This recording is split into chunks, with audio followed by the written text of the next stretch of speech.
মানুষ যদি এত কষ্ট হয়, আল্লাহ রাব্বুল আলামিন অন্য একটা সূরাতেও নাযিল করে দিয়েছেন, ওয়ান্নাজিআতি গরকা ওয়ান্নাশিতাতি নাশতা। আল্লাহ রাব্বুল আলামিন বলেন, বদকার যারা হবে তাদের রূহটা এমনভাবে কবজ করবে। ছোট্টবেলায় যারা ওই শাপলার মুয়ের নিচে যারা হাল্লুক উঠাইছেন, এমনভাবে মুট করে ধরেছেন, হাল্লুকের মুয়া সহ যতগুলা রগ রসা আছে সবগুলো উঠে চলে আসছে। প্রাণের সাথে কথা বলেন ঠিক কিনা? আল্লাহ রাব্বুল আলামিন বলেন, ওয়ান্নাজিআতি গরকা, এমনভাবে মুট করে আজরাইল ধরবে, শিরা অপশিরা যতগুলা রগ এ দেগের মেয়েদের থাকবে সবগুলা চির বাইর করবে। আল্লাহু আকবার। কত কষ্ট হবে।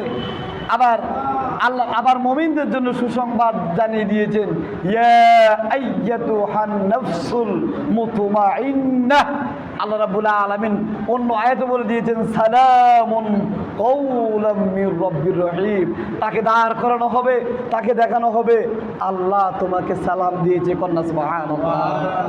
ইমানদার যখন রূহ কবজ করবে, ইমানদারকে বলবে, এই তোমার বাগান, এই ফুলের বাগান, আর আল্লাহ তোমাকে সালাম দিয়েছে। সুবহানাল্লাহ। কানে কানে বলবে, কি বলবে? আল্লাহ তোমাকে সালাম দিয়েছে, সালামুন কাওলাম মির রাব্বির রহিম। সুবহানাল্লাহ। ইমানদারের মৃত্যু চান নাকি বদকারের মৃত্যু চান? বলেন, ইমানদারের মৃত্যুর মতো মৃত্যু চান নাকি বদকারের মৃত্যু চান? ইমানদার যদি হতে চান তাহলে আল্লাহ আপনাকে সালাম দিবে।